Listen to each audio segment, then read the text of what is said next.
In a little university laboratory in Bavaria, Professor Young Charlie is a boy with an incredible imagination. He often dreams of exploration and adventure years beyond his age. When he grows up, he wants to be an explorer and a world-renowned scientist. Rather than watching cartoons, he prefers to spend his free time watching educational after-school programming on the wonders of the past. It was not until 1913, however, that their use became certain and reliable.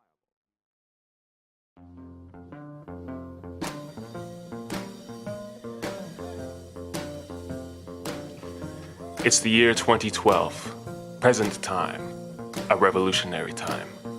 We have gone through so many inventions and experiments to evolve and lead our society into a greater and brighter future every step of the way. Our world has developed many different technologies that help us ease through each of our daily tasks.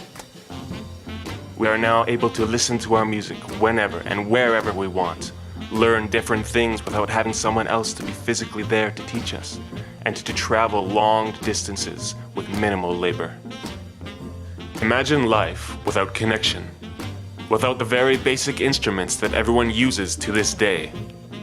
For example, imagine life without telephones. Communications have developed tremendously over the years. In much earlier times, man used smoke signals as a way of communication, mainly used in times of distress. And then there was mail, in which people wrote letters to one another. Even simple messages had to be physically passed to one another through a long line of physical labor. The invention of the phone was a breakthrough for everyone, the official moment in history in which mankind was able to communicate across long distances. The idea of development spread like a plague, and like all cases, these new developments were available in metropolitan areas before rural. Sometimes the gaps between city and rural are so large that it takes considerably longer for new technology to become available in small towns, such as Vulcan.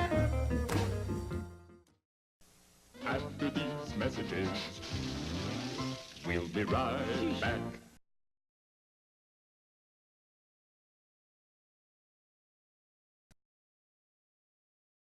There once was a great explorer by the name of Sir Charles MacAdam, the most renowned explorer in all of North America.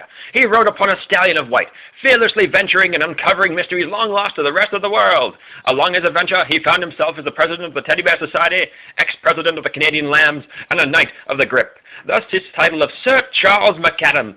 Among his great discoveries was the excavation of the great airship found in Stettler, the greatest discovery since sliced bread. He was proclaimed the hero of Stettler, and the citizens of the town awarded him the key to the city. One day, he was in the quiet town of Vulcan when he happened upon another great discovery, the barbed wire telephone system. It was such an easy system, it was astounding no one else had discovered it. It was cheaply set up and allowed for the neighbors in the rural area to talk freely with one another. Once again, the town people rejoiced at its wonderful discovery, but instead of the key to the city, they bestowed upon him a new kind of steed, a Tyrannosaurus Rex.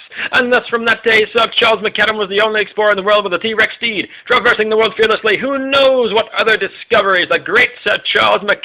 And now, back to the show. Before the existence of the phone itself in Vulcan, there was a way of communicating with others through a makeshift, homemade telephone system. Instead of using typical signals that phones often use, the town people of Vulcan used the barbed wire of their lengthy fences. The barbed wire phone became the first form of long-distance communication in the town of Vulcan. The barbed wire system started in 1904 and was founded by Dan Richmond. He connected and linked his neighbors together by running signals through the top wire of the barbed wire fences that enclosed farmers' lots and fields. In 1907, people ran the line to a general store in nearby Brant and a hardware store in Nanton, and they were 18 miles apart from each other. I met my husband Charles over the telephone. His voice caught my attention immediately. It was so beautiful and melodic.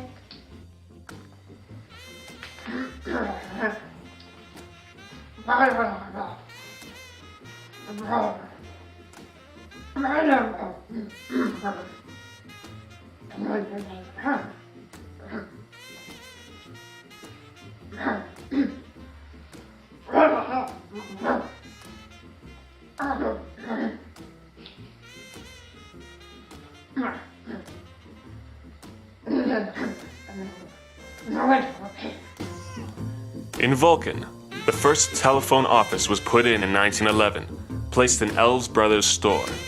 There was a very small switchboard with only 40 town phones and 10 rural phones.